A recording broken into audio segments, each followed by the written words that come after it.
안녕하세요, 구독자 여러분. 저는 얼마 전 5년간의 결혼 생활을 마무리하고 현재는 싱글로서 새 삶을 시작한 30대 직장인입니다. 작년에는 참 개인적으로 힘든 일이 많았던 한 해였어요.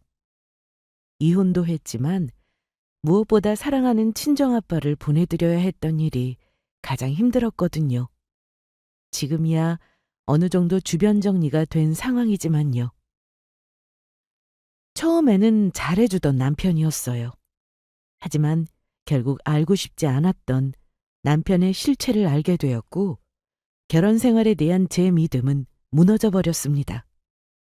알고 보니 남편은 철저하게 저를 속이고 바람을 피우며 두 얼굴로 살아가고 있었고 시어머니 역시 그 사실을 알고도 묵인하고 있었더라고요. 자나깨나 나를 그 집안에서 어찌 쫓아낼지 궁리를 했더군요. 진실을 알아버린 저는 배신감에 치를 떨 수밖에요. 하지만 그냥 당하고 있을 수만은 없었죠. 고민할 것도 없이 저는 이혼을 결심했고 그 과정에서 남편과 시어머니에게 큰 한 방을 먹일 계획을 세웠습니다. 아빠가 돌아가신 후 장례식장에서 저는 남편의 외도를 알았을 때보다 더 큰 충격을 받은 일이 있었습니다. 본인은 모를 거라 생각했겠지만 저는 남편의 외도를 이미 알고 증거를 수집하고 있었어요. 그리고 복수 계획도 이미 진행 중이었고 남편은 저의 복수 계획에 이미 놀아나고 있는 중이었습니다. 그런데 한 번 더 절대로 용서하지 않겠다는 마음을 다잡게 만들어주더라고요. 장례식이 진행되던 날이었습니다. 모든 일이 정신없이 흘러가던 중 저는 잠시 쉬기 위해 밖으로 나왔습니다. 그때 남편이 조금 떨어진 곳에서 전화 통화를 하는 소리가 들렸습니다. 평소와는 다르게 낮고 빠른 목소리였죠. 그런데 전화 통화하는 남편의 말이 제 귀를 의심하게 만들었습니다. 남편 놈은 장례식장에서 상주 노릇을 열심히 하고 눈물도 찍어내며 연기를 하더니만 나와서 담배를 피우며 누군가와 통화를 하더라고요. 다름 아닌 자기 엄마였습니다. 이제는 시어머니라고 부르기도 싫은 사람이지만요. 남편은 누가 듣기라도 할세라 작은 소리로 통화를 하고 있었습니다. 엄마, 지금 장례식장. 걱정 마요. 장인어른이 나한테 건물 주기로 했잖아. 다른 가족들도 다 들었어. 그게 유언이지. 엄마 알지? 유언은 꼭 지켜지는 거. 그건 내가 챙겨 먹고 이혼해야지. 이제 이혼하고 그 건물 가져오면 돼. 저는 남편이 하는 말을 들으며 기가 찼습니다. 저도 모르게 숨을 죽이고 남편의 대화를 더 들어야 할지 당장 다가가 따져야 할지 갈등했는데 남편은 제가 듣는 줄도 모르고 계속 통화를 하며 기가 찬 소리를 하더군요. 그 건물만 있으면 새 출발하기 충분해. 우리 다 같이 살면 돼. 엄마도 나 이혼만 하면 그렇게 기다리던 손주도 보고 고분고분한 며느리랑 살게 해드린다니까요.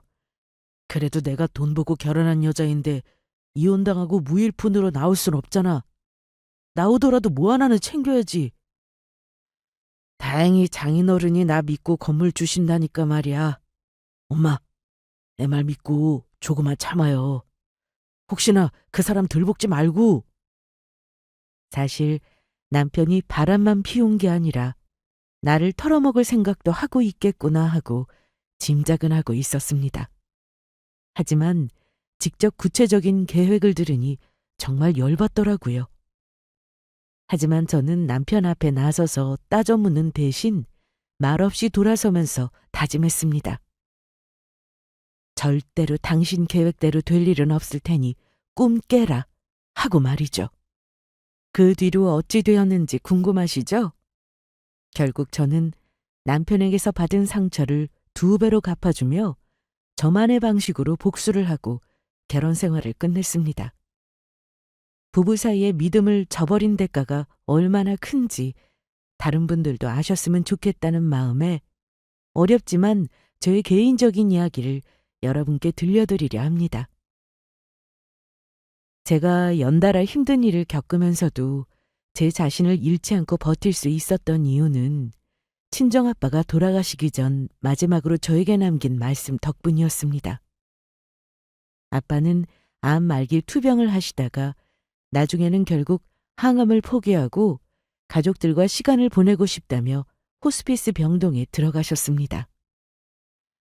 아프신 날이 많긴 했지만 그래도 맑은 정신이 남아있을 때는 저와 엄마와 많은 대화를 나누시곤 했는데요.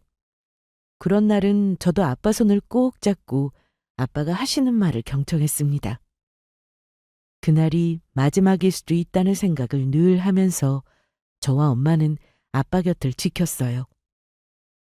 부모님께 자식이 하는 불효 중에 하나가 부부간의 불화를 아시게 하는 일이라 생각해서 투병으로 힘든 아빠에게 남편과의 이혼 위기를 굳이 말씀드리지 않았습니다. 하지만 부모는 자식이 말을 안 하고 있어도 근심거리를 어찌 다 파악하시는가 봐요.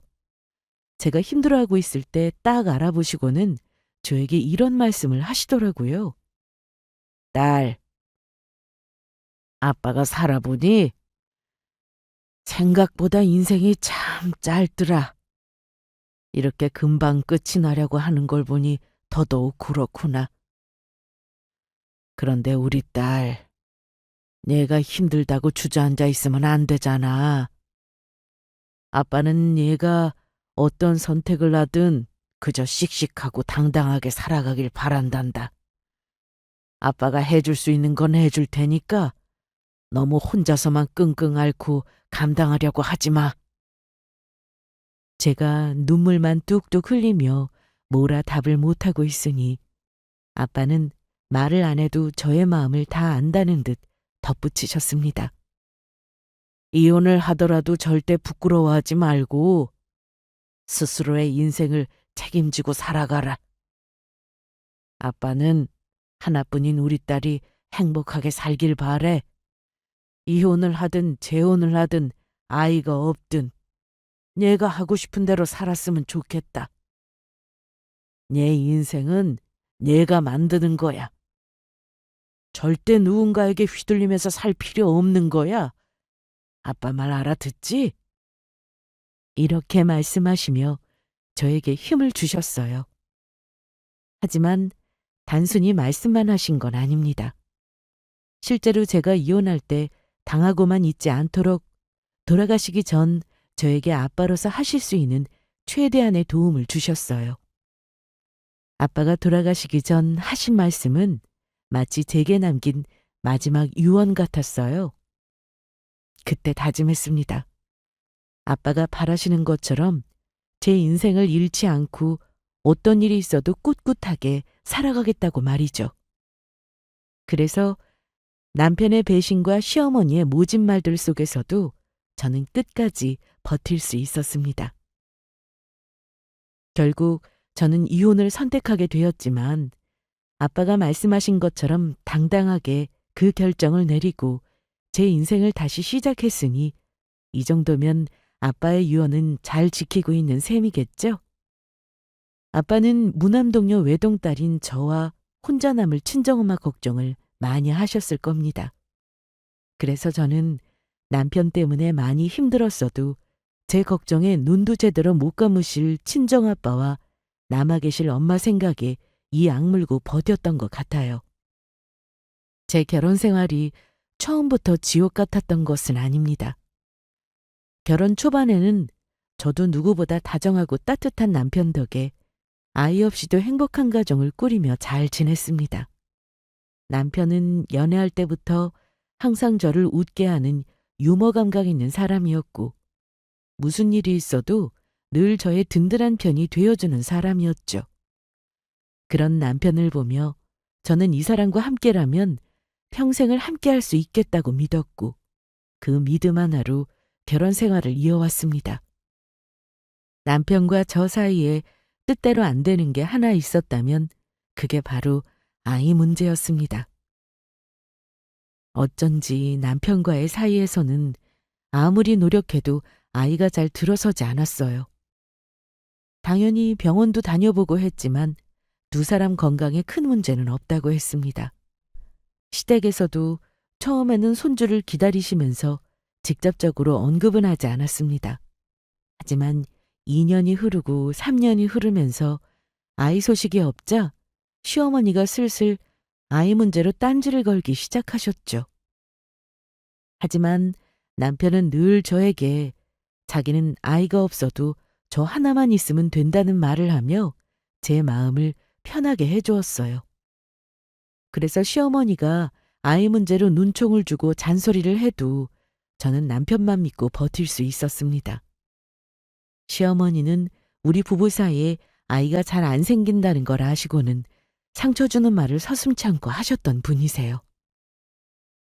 한 번은 시어머니와 이런저런 이야기를 나누고 있었는데 대화가 점점 아이 문제로 흘러가더군요. 아유, 얘 아가. 결혼한 지가 벌써 몇 년인데 아직도 아이가 없다는 게 말이 되니? 둘이 같이 병원도 가봤다며. 우리 아들이 문제가 있을 리는 없고 혹시 너한테 무슨 문제라도 있는 거야? 애 안 들어서는 거 보면 분명 뭐가 문제가 있긴 한가 본데 의사는 뭐라고 하든. 그때는 어머니에게 저도 웃는 얼굴로 대답을 하려고 노력하던 때였습니다. 네, 어머니.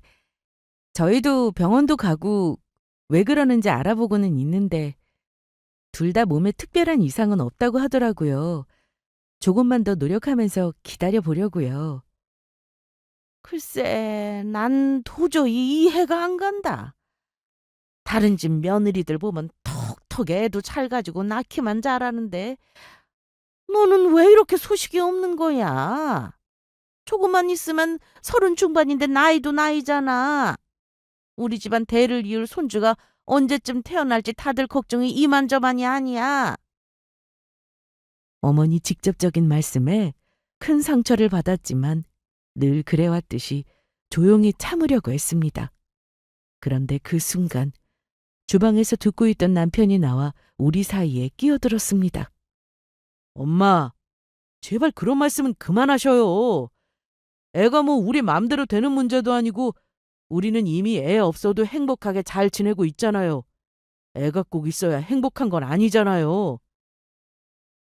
그러자 시어머니는 남편을 무섭게 노려보시더라고요.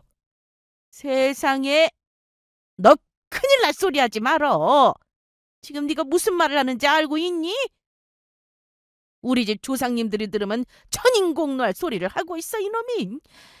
아들이 돼가지고 어찌 애를 안 낳겠다는 소리를 해? 그것도 오매불망 손주 기다리는 엄마 앞에다 대고 할 소리니? 너한테는 문제 없다며. 애 안 들어서는 건 거의 여자 문제 아니겠니? 노력해보겠다는 말을 해도 모자랄 판에. 뭐? 다시는 엄마 앞에서 애 없이도 니들 둘이서 잘 산다느니 그런 소리 말어. 엄마, 제가 늘 말했잖아요. 저희 둘이만 있어도 충분하다고요. 아이 문제로 더는 아내를 힘들게 하지 않으셨으면 좋겠어요. 이 사람 시집 올 때 엄마가 하신 말 잊으셨어요? 엄마가 무슨 일이 있어도 둘만 잘 살면 그걸로 됐다면서요. 처가에서 도움받은 것도 고맙다고 하시더니 엄마는 벌써 다 잊으셨는가 봐요. 그러자 시어머니가 아무 말 못하시더라고요. 사실 남편은 자영업을 하는데요.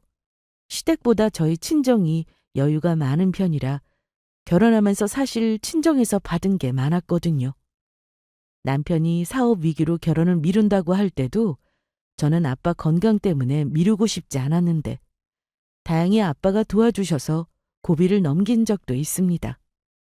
그때는 어머니가 저에게 세상 둘도 없는 며느리라 하셨고 둘만 잘 살면 된다시더니 막상 결혼해서 손주 보는 일이 어려워지자 저렇게 돌변하신 거죠. 하지만 그때까지만 해도 제 편에서 말해주는 남편 덕에 늘 마음이 든든했던 게 사실입니다.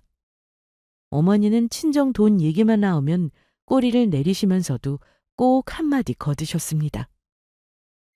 그래 이놈아. 네가 아직 뭘 모르는구나. 하지만 나중에 후회하지나 말아라. 나중에 가서 엄마 말 틀리나 어디 한번 보자. 그 후에도 시어머니 잔소리는 줄어들지 않았지만 그래도 남편의 태도 덕분에 위로받으며 결혼 생활을 이어나갈 수 있었습니다. 남편이 이렇게 저를 지켜주는 한 아이가 없어도 우리는 충분히 행복할 수 있다고 믿었죠. 하지만 그 믿음은 남편의 이중적인 모습이 드러나기 전까지였습니다. 저를 애지중지하고 저밖에 모를 줄만 알았던 남편이 저에게만 다정하고 친절한 남자가 아니었다는 걸 알게 된 건 남편의 이중 생활을 눈치채게 되면서였습니다. 하필 그때는 아빠 건강이 급격히 안 좋아져서 제가 친정에 자주 드나들던 때였어요. 병원에 갈 일도 많았고 아빠 곁을 지키느라 엄마와 교대를 해야 하느라 남편에게 신경을 많이 쓰지 못하던 때였습니다. 식사도 제대로 챙겨주지 못해 남편에게 미안했는데 아빠 투병이 길어지면서 집안일이랑 아이 갖는 문제는 어느새 뒷전이 되어버렸죠. 전과 달리 거의 매일 아빠의 병문안을 다니며 마음고생이 심했습니다. 그래서인지 남편에게 큰 관심을 두지 못했고 남편의 행동 변화를 알아차리는데 많이 무뎌졌던 것 같습니다. 그래도 남편은 친정아빠에게 신경 쓰라며 저를 위로해 주던 사람이었습니다. 같이 병원에 자주 가기도 했고 남편도 그 누구보다 걱정하는 모습을 보였고요. 하지만 그 모든 모습이 연기고 거짓이었던 거죠. 어느 순간 남편의 귀가 시간이 점점 늦어지기 시작했습니다. 처음에는 야근이 잦아졌다고 설명했지만 제 느낌은 달랐습니다. 남편은 집에서도 핸드폰을 놓지 않았고 누군가에게 메시지가 오면 곧바로 핸드폰 화면을 숨겼습니다. 어느 날은 남편의 귀가 시간이 한밤중을 넘어 새벽이 되자 저는 걱정스런 마음에 전화를 걸었습니다. 여보, 지금 몇 시야? 왜 이렇게 늦어? 미안해. 일이 너무 많아서 야근 중이야. 곧 마무리하고 들어갈게. 당신 오늘 장인어른 병원에서 안 자고 바로 집으로 온 거야? 오늘은 간병인이 봐주기로 했어. 근데 당신이 이 시간까지 안 들어와서 걱정돼서 전화했어. 얼른 들어와. 걱정 마. 금방 끝내고 갈게. 하지만 전화를 끊은 뒤에도 어쩐지 불안함은 가시지 않았습니다. 남편은 늦게 귀가하는 날이 계속되었고 집에 있을 때는 핸드폰을 손에서 놓지 않았습니다. 하필 그 당시 아빠가 갑자기 상태가 안 좋아지면서 엄마와 제가 많이 힘들었습니다. 그때 남편이 다른 짓을 하고 있더라고요. 저도 지금 생각하면 남편의 행동이 달라졌다는 걸 느끼면서도 의심 한 번 안 했다는 게 이상할 지경입니다. 주변에서 듣기로는 다른 아내들은 남편의 바람을 대번에 눈치채고 그 촉이 남다르다고들 하잖아요. 하지만 저는 그때까지도 남편이 저를 배신할 거란 의심조차 하지 않았어요. 그저 제 모든 신경은 아빠의 건강과 친정의 걱정으로 가득 차 있었으니까요. 그러다 어느 날 정말 우연한 기회로 남편의 이중 생활을 알게 되었습니다. 아빠의 병원에 다녀온 뒤 집에 왔는데 남편이 이미 퇴근해서 샤워 중인지 남편의 핸드폰이 거실 테이블 위에 놓여 있더라고요. 원래는 남편이 핸드폰을 절대 제 손 닿는 곳에 두지 않았는데 그날따라 제 귀가가 늦어지니 그냥 놔둔 것 같았습니다. 저는 아무 생각 없이 남편 핸드폰을 집어 안방으로 가져다 두려고 했는데요. 마침 메시지가 오더라고요. 그러다가 화면에 떠있는 메시지 알림을 보게 되었습니다. 오늘은 그럼 못 오는 거야? 혹시 와이프 친정 간다고 하면 연락 줘. 보고 싶다.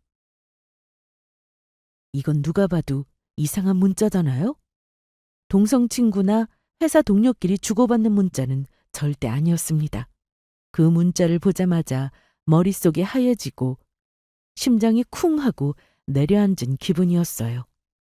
남편이 핸드폰을 잠가 놓은 탓에 서로 주고받는 문자는 확인하지 못했지만 그때부터 저의 촉도 서서히 깨어나기 시작했습니다. 그렇게 저는 남편의 바람을 처음으로 인지하게 되었고 그때부터 남편의 모든 행동을 주의 깊게 관찰하기 시작했습니다. 그리고 인터넷에서 도움을 얻어 남편의 외도 증거를 모으기 시작했어요. 참 사람 마음이라는 게 간사한 것이요. 그전까지는 저에게 참 다정하기만 하던 남편인데 제가 조금씩 눈치를 챈 후에는 남편의 태도도 눈에 띄게 점점 달라지더라고요. 분명 저에게 외도를 들키지 않기 위해 감추고 있으면서도 다른 여자에게 마음이 가 있으니 어찌 보면 당연한 일이었죠. 남편의 다정함이 점점 사라지기 시작했고 툭하면 늦게 들어오거나 이유를 대며 외박을 하기도 했습니다. 제가 물어보면 늘 바쁘다는 핑계뿐이었죠. 그러던 어느 날 남편이 이상한 전화통화를 하는 장면을 목격하게 되었습니다. 제가 집에 들어온 줄 모르고 거실에서 통화를 하더라고요. 응, 오늘도 와이프는 집에 온대. 내가 기회 봐서 갈 테니 걱정 마. 알았어. 내가 알아서 한다니까. 알잖아. 나도 너랑 빨리 재혼하고 싶지. 그래, 나도 보고 싶어. 남편의 바람을 의심하던 때와 직접 귀와 눈으로 확인하는 건 차원이 다른 일이더라고요. 저는 기회를 노려 남편 차에 위치 추적기를 놔두었고 남편놈 행적을 추적하기로 했습니다. 친정아빠 간병 때문에 시간적인 여유가 없어서 차마 제가 미행은 하지 못했고 어쩔 수 없이 돈은 들지만 심부름센터를 이용할 수밖에 없었는데요. 어이없게도 의뢰한 지 일주일도 되지 않아 남편이 만나고 있는 상간녀와 둘이 거의 살림을 차리다시피 한 집까지 전부 알게 되었습니다. 남편 뒷조사를 의뢰할 때까지만 해도 아니라고 믿고 싶었지만 증거가 다 말해주더군요. 남편은 확실히 바람을 피우고 있었고 상간녀와는 단순한 만남이 아닌 오래된 관계처럼 보였어요. 제가 의뢰한 심부름센터 직원 말로는 둘이 동창 같아 보인다고 하더군요. 심지어 남편은 친정아빠의 병세가 나빠지는 와중에도 짬을 내어 내연녀와 만남을 지속하더군요. 남편 외도 사실을 알게 되었을 때 저는 남편에게 당장 따지고 싶은 마음이 굴뚝 같았지만 곧바로 행동에 나서진 않았어요. 오히려 침착하게 증거를 모으고 제가 당한 만큼 남편과 그 집안을 한 번에 무너뜨릴 준비를 하기로 마음먹었습니다. 그러던 중 예기치 못한 소식을 듣게 되었습니다. 바로 친정아빠의 건강 상태가 급격히 악화되었다는 것이었습니다. 이미 남편의 배신으로 인해 마음이 지쳐있던 저는 아빠의 소식에 다시 한번 큰 충격을 받았습니다. 마음을 추스르기도 전에 짐을 챙겨 아빠가 계시는 병원으로 달려갔습니다. 병원에 도착하니 아빠는 점점 쇠약해져가는 모습이었습니다. 아빠 건강도 안 좋아지는데 내 문제까지 보태고 싶지는 않았습니다. 하지만 처음에 말씀드렸듯이 부모님 자식 얼굴만 봐도 근심 걱정을 다 눈치채는 존재인가 봅니다. 아빠는 호스피스 병동으로 옮기신 후에도 다행히 맑은 정신을 유지하고 계셨습니다. 병실에 들어섰을 때 아빠는 침대에 누운 채로 저를 보고 환하게 웃어주셨습니다. 아빠는 당신 몸이 안 좋아지는 상황인데도 자꾸 딸인 제 걱정만 하시는 겁니다. 우리 딸 왔구나. 얼굴 보니 마음이 놓인다. 근데 무슨 일 있나? 왜 그리 표정이 안 좋아? 저는 아빠의 손을 꼭 잡고 눈물이 차오르는 것을 억누르며 미소를 지었습니다. 일은 무슨 일? 아빠 얼른 회복해야 하는데 갑자기 이렇게 안 좋아져서 어째요? 아빠, 걱정 마세요. 저는 아무 일 없으니까. 나 힘들어 보이는 건 다 아빠 걱정돼서 그런 거예요. 이제 나도 갈 준비가 됐다. 그런데 네가 걱정이 돼서 이렇게 얼굴이 어두운 게 아빠는 영 마음에 걸려. 혹시 김서방이랑 무슨 문제라도 있는 거야? 저는 그제야 남편과의 이혼 문제를 어떻게 꺼내야 할지 고민했습니다. 아빠는 제가 행복하게 살길 바라셨기에 남편의 배신을 이야기하는 것이 조심스러웠습니다. 원래는 아빠에게 절대 부부 사이 문제를 말하지 않으려 했습니다. 친정 엄마에게도 마찬가지였고요. 그러나 아빠는 이미 느낌으로 모든 것을 알고 계셨는지 조용히 눈을 감고 말씀하셨습니다. 아빠가 살아보니 생각보다 인생 짧더라. 네가 어떤 선택을 하더라도 씩씩하게 후회 없이 살아갔으면 좋겠어. 남편에게 상처받고도 말씀드리지 못한 건 혹여 부모님께 걱정을 끼칠까 걱정되어서였습니다. 하지만 아빠가 저 행복하게 살길 바란다는 마지막 부탁이나 다름없는 말을 듣고 저는 마음을 다잡게 되었습니다. 그리고 어렵게 입을 떼었어요. 그날 저는 그간에 있었던 일을 최대한 담담하게 아빠와 엄마에게 털어놓았어요. 엄마는 말없이 눈물만 흘리셨고 오히려 아빠는 저와 마찬가지로 담담하셨죠. 아빠는 제가 털어놓는 말을 다 들으시고는 딱 한마디 하셨습니다. 김서방 눈빛이 서늘해서 설마 했는데 역시 딴짓을 하고 있었구만. 걱정할 거 없다.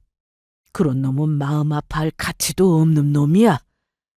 자기가 한 짓의 대가를 치르게 할 거다. 그게 세상이 이치라는 걸 알아야 정신 차리지. 그날 이후 며칠간 아빠는 힘든 와중에도 가족과 지인들에게 모두 작별 인사를 했습니다.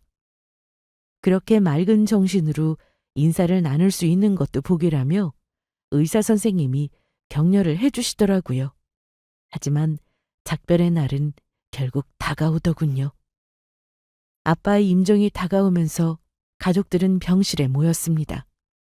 모두 슬픔이 잠긴 채 아빠의 마지막 순간을 지켜보고 있었고 남편도 제 곁에서 함께 슬퍼하는 듯 보였습니다. 남편은 제 손을 꼭 잡으며 눈물까지 흘렸습니다. 저는 그 모습을 보며 얼마나 가증스러웠는지 모릅니다. 하지만 아빠와의 마지막 작별을 하는 자리에서 남편에게 내가 너의 외도를 다 알고 있다는 티를 낼 수는 없어서 뒷전으로 밀어넣고 아빠 임종을 지켰습니다. 저는 아빠의 손을 꼭 잡고 흐르는 눈물을 참으려고 애썼습니다. 우리 딸, 그동안 많이 힘들었지? 너한테 해준 게 별로 없어서 아빠가 늘 미안해. 아니에요, 아빠. 아빠가 제게 해주신 게 얼마나 많은데요. 저도 아빠 많이 사랑해요. 장인어른, 장인어른 덕분에 저도 이렇게 사업도 번창하고 돈 잘 벌고 있어요. 그러니까 걱정 마세요. 이 사람은 제가 잘 지키겠습니다. 그러자 아빠는 묘한 눈으로 사위를 지그시 응시하셨습니다. 그리고는 잠시 숨을 고르시더니 조용히 말씀하셨어요. 그래. 나는 우리 딸이 행복한 거 그거 하나면 되거든. 내 남은 재산 중에서 건물 한 채 있는 건 자네랑 우리 딸 편하게 살게 주고 싶네. 이제 내가 더는 옆에 있어줄 수 없겠지만 우리 딸 잘 살 수 있게 준비해놨으니 너무 걱정하지 말아라. 힘들게 살지 말고 내 건물은 니들이 갖고 잘 살았으면 좋겠구나. 그 순간 옆에서 듣고 있던 남편의 표정이 잠깐 변하는 것을 느꼈습니다. 남편은 아빠가 건물을 주겠다는 말에 입가를 실룩거리며 웃음을 참더라고요. 아빠는 건물을 주시겠다고 하셨지만 정확하게 남편에게 주겠다는 말씀을 하신 것도 아니에요. 그런데 남편은 단단히 착각을 하고 있는 듯 보였어요. 그러더니 짐짓 슬픈 듯 말했습니다. 장인어른, 걱정 마세요. 제가 이 사람이랑 장인어른 재산 잘 건사하겠습니다. 저 믿으시고 마음 편히 내려놓으세요. 제가 사위지만 아들이나 다름없지 않습니까? 아무 걱정 마세요. 저는 남편의 속이 다 들여다 보였지만 아빠와의 마지막 대화를 망치고 싶지 않아 애써 남편의 모습을 무시했습니다. 아빠는 결국 임종을 맞이하셨어요. 아빠가 돌아가시고 저와 엄마는 끌어안고 엉엉 울었습니다. 70평생을 거의 가족만 생각하고 앞만 보고 달려오신 아빠가 이렇게 돌아가시는 게 자식으로서 너무 죄송하고 마지막까지 불효를 한 것 같아서 죄송했습니다. 근데 그 와중에 남편은 주저앉아 저보다 더 오열을 하더라고요. 그런데 남편이 목 놓아 울면서 하는 말이요. 기가 막혔습니다. 장인어른, 제가 효도도 못 드는데 이렇게 가시다니요. 이럴 수는 없습니다. 장인어른, 눈 좀 떠보세요. 그날 오열하던 남편의 모습은 아마 평생 못 잊을 것 같아요. 그 모습 보면서 아빠가 임종 전 정신이 맑으실 때 저에게 했던 말이 떠올랐습니다. 힘들게 살 필요 없어. 아니다 싶으면 다 그만둬도 괜찮다. 아빠가 너 힘들게 한 놈 그냥 놔둘 것 같아? 죽는 한이 있어도 그놈한테 내 딸 맘 아프게 한 빚은 갚아주고 갈 테니까 너는 아무 걱정할 필요 없어. 아빠는 제가 모든 걸 털어놓았을 때 이미 남편의 속셈을 간파하신 듯 했습니다. 그리고 이 건물이 제게 남긴 마지막 선물이자 남편에게 줄 복수의 도구가 될 거라는 것도요. 그날 저도 아빠에게 눈물을 보이며 말씀을 드렸었죠. 아빠, 저도 그런 인간한테 절대 당하고 있지 않을 거예요. 그러니까 아빠야말로 저 때문에 너무 맘 아파하지 마세요. 죄송해요, 아빠. 끝까지 마음 편하게 못 해드려서. 그런 소리 말어. 아빠는 괜찮아. 너랑 엄마가 마음 편히 사는 일이 아빠한테는 제일 중하다. 남편 놈은 아빠 임종 전에 저와 아빠 사이에 이미 모든 대화가 오고 간 사실은 꿈에도 모르고 오열을 하며 아빠 죽음을 슬퍼하는 척을 했던 겁니다. 그날 이후 아빠 임종 때까지 저는 이미 남편 배신에 맞서 싸울 준비를 해놓았어요. 외도 증거를 모으고 이혼 준비를 한 거죠. 저는 아빠 장례를 얼추 끝내고 남편에게 이혼 소장을 날릴 기회를 엿보고 있었습니다. 그런데 남편은 장례가 끝나고 오직 아빠의 유언장 내용과 유선 상속 문제만 궁금했어요. 안달을 내며 저에게 채근을 했고 심지어 시어머니까지 전화해서 아빠 건물을 물어보기도 했습니다. 그 와중에도 남편은 바쁘다며 외박과 출장은 잦았고 물론 다 상간녀와 만나는 중이라는 건 다 알고 있었습니다. 그런데 제가 유산 문제를 정리하는 듯 하자 저에게 참다 못해 물어보더라고요. 여보, 저기 장인어른 유언장 내용은 언제 확인할 수 있는 거야? 그 건물 말이야. 내가 받는 거 맞지? 글쎄, 나도 아직 그 문제까지는 정리를 못했어. 아빠 사망 신고하고 보험이니 뭐니 정리하느라. 변호사님이 알아서 처리하실 거야. 나는 신경 쓸 여유가 없으니까 당신이 궁금하면 알아보든가. 아빠가 말하기로는 건물 명의 문제는 이미 정리하셨다고 했는데? 남편의 눈에는 불안감과 조급함이 보이더군요. 아니, 그게 아니라 혹시 아버님이 직접 너한테 뭐라고 하신 거 없어? 그 건물 명의가 궁금한 거야, 나는. 저는 속으로 그동안 남편이 내색도 안 하고 이렇게 기다리고 있었구나 싶어 기가 찼습니다. 아빠의 죽음을 애도하기는커녕 유산에만 신경을 쓰는 모습이 너무 역겨웠어요. 하지만 저는 그런 남편을 차분하게 바라보며 아무 말 없이 일어났습니다. 그날 저녁 시어머니에게도 전화가 걸려왔습니다. 장례식 이후로 처음 받는 전화였기에 어떤 말씀을 하실지 궁금했죠. 그런데 시어머니의 첫 마디는 위로의 말이 아닌 아빠 유산에 대한 질문이었습니다. 아가, 장례식은 잘 치렀니? 근데 너한테 물어볼 게 있어서 전화했어. 네, 어머니 말씀하세요. 아니, 네 아빠가 남긴 건물 말이야. 우리 아들한테 준다고 했다는 말을 들었는데 그게 사실이니? 이런 문제는 정확히 해야 하는 거잖아. 너 경황 없는 건 안다만 그래도 궁금해서 전화해봤다. 저는 순간 말문이 막혔습니다. 장례식이 끝난 지 얼마 되지도 않았는데 남편과 마찬가지로 시어머니까지 이렇게 대놓고 유산 문제를 물어보는 걸 보니 기가 차기도 하고 씁쓸했습니다. 어머니, 지금은 그런 얘기를 할 때가 아닌 것 같아요. 아빠가 떠나신 지 얼마 되지도 않았잖아요. 궁금한 게 있으면 직접 알아보라고 했어요. 저도 순차적으로 일 처리를 해야 해서요. 어머니는 못마땅한 듯 말씀하시더군요. 그래, 아니, 네 말은 맞다만 어쨌든 재산 문제는 확실하게 네 친정아버지 뜻대로 해줘. 네가 나는 어려워하는 거 잘 안다. 그래도 우리 아들이 너한테 오죽 잘했니? 나도 건물 얘기 듣고 그럼 그렇지 했다. 네가 우리 집 시집 와서 애도 못 낳고 이러고 사는 게 네 아버지도 속상했던 거지. 안 그러니? 지금 저한테 그 말씀하시려고 전화하신 건가요? 제가 날카롭게 묻자 어머니가 하는 말이요. 더 어처구니가 없었습니다. 아니 꼭 그래서만은 아니지. 우리도 믿을 구석이 있어야 돈을 좀 굴릴 거 아니냐. 상가에서 담보대출도 많이 나온다니까 가진현금에 신용대출 끌어서 투자 좀 했어. 우리 아들이 말 안 하든? 그래요?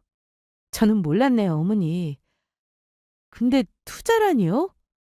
너무 성급하시네요. 위험하게 대출받을 거 생각하고 미리부터 그러시면 안 될 텐데요. 그러니까 우리 아들 명의 건물에서 빨리 대출받아야 한다 이 말이야. 어쨌든 상황이 이렇다는 건 너도 알고 있어라. 이래서 남편 놈이 건물 소유권 문제를 자꾸 채근했구나 알겠더라고요. 그새 돈을 끌어모아 모에 투자까지 했다더군요. 그 말 듣고 아주 제대로 망해먹겠구나 싶었습니다. 전화 통화를 끊으면서 저야말로 그럼 그렇지 했네요. 저는 이 모든 상황이 역겹고 하루빨리 이혼 소송을 진행해야겠다는 마음이 더욱 공고해졌습니다. 하지만 성질 급한 놈은 결국 자기 무덤을 자기가 파더라고요. 남편 놈은 결국 급한 마음에 아빠 건물로 찾아가서 주인 행세를 했다더군요. 그날 아빠 건물 1층에서 부동산을 하시는 사장님이 전화를 했습니다. 저에게 남편이 와서 난동을 부리고 있으니 빨리 와달라는 전화였어요. 사모님, 아이고 지금 큰일 났어요. 남편분이 오셔서 여기서 난동을 부리고 있어요. 이대로 두면 경찰을 부를 수밖에 없을 것 같아요. 빨리 와주세요.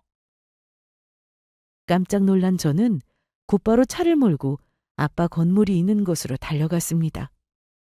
건물 앞에 도착하자 남편은 얼굴이 새빨개진 채로 소리를 지르고 있었습니다. 사람들은 그를 멀찍이서 지켜보며 수군거리고 있었고 제정신이 아닌 사람 같아 보였죠. 남편은 저를 보더니 다짜고짜 소리부터 질렀습니다. 여보, 이게 대체 어떻게 된 거야? 왜 이 건물 명의가 내가 아니고 당신 명의냐고? 왜? 장인어른이 내 명의로 해주신다고 하지 않았어? 그런데 왜 당신 거냐고? 남편 놈은 거의 눈이 뒤집힌 상태로 제게 소리를 지르며 억울하다는 표정을 짓고 있었습니다. 저는 그동안 억눌러왔던 감정을 참고 차분하게 말했습니다. 왜냐고? 아빠가 당신 같은 사람한테 이 건물을 물려줄 리가 없잖아? 당신이 진짜 원하는 게 뭐였는지 다 알고 계셨으니까. 남편은 순간 당황한 표정을 지었지만 이내 더욱 흥분한 목소리로 외쳤습니다. 뭐? 그게 무슨 소리야? 장인어른이 나한테 직접 명의로 해주신다고 했다고? 그 건물 때문에 우리가 얼마나 투자했는지 알아? 다 날리게 생겼잖아. 이게 말이 된다고 생각해? 그럼 이미 당신 명의로 다 되어 있었는데 나한테는 거짓말을 했다는 거잖아. 등기 날짜 보니까 장인어른이 돌아가시기 전에 이미 당신 명의로 돼 있던데 설마 당신 나 속인 거야? 길길이 날뛰며 화내는 남편에게 저는 차갑게 말했습니다. 당신은 아빠가 마지막까지 뭘 준비했는지 전혀 몰랐나 보네. 아빠는 당신 같은 사람한테 속을 뿐이 아니야. 당신 이 건물 받아서 여자랑 새 출발하려고 했잖아. 내가 모를 줄 알았어? 나 이미 당신이 바람난 사실이랑 상간녀와 오랫동안 만난 거 전부 다 알고 있어. 그리고 증거도 전부 모았어. 누굴 바보로 아니? 속인 사람은 우리 아빠가 아니고 당신이야.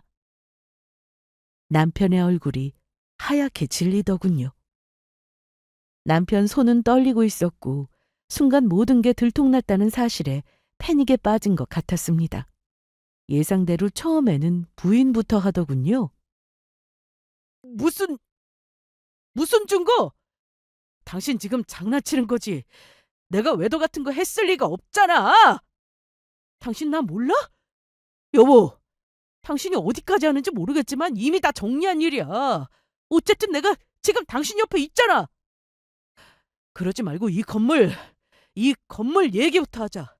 나 담보대출 뺄 생각 없고 돈을 미리 끌어다 쓴 게 있어서 그래. 어? 장난? 정말 그렇게 생각해? 당신이 상간녀랑 나눈 메시지, 호텔 예약 내역, 사진까지 다 모았어. 다 증거로 준비해놨다고. 내가 당신이 바람 피우는 동안 그저 당하고만 있을 거라고 생각했어? 참 대단하다. 이 와중에도 건물하고 돈 얘기라니. 남편은 제 말을 듣고 망연자실한 듯 자리에 주저앉아 버리더라고요. 그리고는 중얼거렸습니다. 말도 안 돼. 이게 어떻게 된 거야? 분명 장인어른이 나한테 준다고 하셨잖아. 여보, 이럴 순 없어. 나 이 건물 믿고 돈을 다 투자했단 말이야. 이제 와서 이러면 내 투자금은 이제 나랑 어머니는 어떡하라고? 남편은 외도 사실을 들킨 것보다 돈 문제가 더 급해 보였습니다. 그때였습니다. 건물 앞으로 시어머니가 막 도착해서 달려오시더라고요. 참 가지가지한다 싶었죠. 시어머니는 남편의 주저앉은 모습을 보자마자 어깨를 흔들며 소리쳤습니다. 이게 다 무슨 일이야? 어? 이 건물이 네 것이 아니라고? 어? 분명 네 명이라고 했잖아. 내가 너한테 돈을 다 맡겼는데 이제 와서 왜 딴소리냐? 어? 네 마누라 명이면 마누라한테 대출 달라고 하면 될 일이잖니. 아들! 내가 준 돈은 이제 어찌 되는 거니? 남편은 넉나간 표정으로 아무 대답도 못하더라고요. 저는 두 사람 싸우는 꼴을 지켜보다가 어머니에게 차분하게 말했습니다. 어머니, 마침 잘 오셨네요. 그동안 저요. 다 알면서 참을 만큼 참았어요. 아빠랑 제가 남편 바람난 거 이미 다 알고 있었고요. 그래서 이 건물도 저한테 넘기신 거예요. 어머니 아들이 바람난 증거 제가 전부 가지고 있으니 발뺌하지 마세요. 어머니도 다 알고 계셨잖아요. 이혼소장 보낼 테니까 대출은 꿈도 꾸지 마세요. 전 한 푼도 줄 생각 없으니까요. 위자료 준비나 잘 하시죠? 남편은 더 이상 아무 말도 하지 못하고 그 자리에서 털썩 주저앉아 오열하기 시작했습니다. 여보, 내가 잘못했어. 내가 다 잘못했으니까 제발 한 번만 용서해줘. 용서? 당신은 아빠가 돌아가신 후에도 나를 속이고 여자랑 새 출발할 계획을 세웠어. 그런 사람을 내가 어떻게 용서하겠어? 긴 말 안 할게. 법정에서 만나자. 그리고 위자료 준비라 철저히 해. 시어머니는 입을 벌린 채 저를 노려보았고 남편은 여전히 주저앉은 채 오열하고 있었습니다. 그동안 상속받을 건물을 기대하며 무리한 투자까지 했는데 계획했던 모든 것들이 무너져 내렸으니 얼마나 절망했겠습니까? 저는 그 모습이 너무 고소했습니다. 이제부터는 당신들끼리 알아서 해결하세요. 나한테는 10,000원 한 장도 받을 수 없으니까 그렇게 아시고요. 그동안 저랑 우리 가족 농락한 대가는 치를 각오하셔야죠. 남편과 시어머니는 절망적인 표정으로 뒤에서 저를 부르며 소리쳤지만 저는 더 이상 뒤돌아보지 않았습니다. 아빠 건물 앞에서 남편과 시어머니에게 마지막 경고를 남기고 난 뒤 저는 이혼 소송 절차를 빠르게 진행했습니다. 변호사와 함께 남편의 불륜 증거를 철저히 준비했고 모든 준비가 끝난 후 남편에게 이혼 소장을 보냈어요. 물론 상간녀 소장도 마찬가지였습니다. 남편은 감히 집으로 한 발짝도 들어올 생각을 못하더군요. 본인 죄를 잘 아는 거죠. 그런데 그게 끝이 아니었습니다. 며칠 뒤 집으로 돌아가려는 길에 부동산 사장님으로부터 전화가 왔습니다. 사모님, 큰일 났어요. 글쎄, 남편분이 또 건물에 찾아와서 난동을 부리고 있어요. 근데 이번엔 웬 여자랑 같이 와서 아주 난리가 난 거 있죠? 당장 와보셔야 할 것 같아요. 여자가 와 있다는 말을 들으니 무슨 상황인지 대충 짐작은 가더군요. 그래서 제 건물 앞으로 갔습니다. 갔더니 아니나 다를까 제가 남편 외도 증거에서 봤던 남편의 상간녀가 와서 난리를 치고 있었습니다. 그것도 둘이 꼴사납게 싸우고 있더군요. 뭐야, 이 건물이 네 거라면서? 그래서 나한테 재혼하자고 했잖아. 그런데 이게 뭐야? 당신 나한테 거짓말한 거야? 내 돈! 내 돈 어쩔 건데! 아니야, 나도 몰랐어. 장인어른이 분명 내 명의로 해준다고 했단 말이야. 내가 이런 꼴 당할 줄 어떻게 알았겠어. 나도 피해자라고. 내가 당신 같은 남자를 믿었던 내가 미쳤지. 돈도 없고 거짓말쟁이에. 이제 우리 끝이야! 사기죄로 고소하기 전에 내 돈이나 내놓으시지. 남편 놈은 상간녀 돈까지 끌어다가 투자금으로 썼는데 아마도 다 날려먹은 듯 했습니다. 꼴 좋다고 생각하며 저는 두 사람에게 소리쳤어요. 둘 다 남의 건물에서 뭐하는 짓이야? 경찰 불러서 내쫓기 전에 당장 나가! 제 목소리에 남편과 상간녀는 그제야 저를 보고 놀란 표정이 되더군요. 두 사람은 입을 벌린 채 서로를 바라보다가 저의 분노에 당황한 듯 아무 말도 하지 못했습니다. 저는 그 기회를 놓치지 않고 상간녀를 향해 쏘아붙였습니다. 둘 다 참 대단한 인간들이네. 기어이 나한테 머리채 한번 잡혀보려고 여길 감히 찾아왔어? 네가 이런 인간인지 모르고 돈 뜯긴 건 너도 멍청하다고 생각해. 이게 얼마나 한심한 상황인지 알겠어? 상간녀는 당황한 표정으로 남편을 쳐다보며 말문을 잃은 듯 했습니다. 얼굴이 창백해지더니 곧 분노로 시뻘겋게 변하더군요.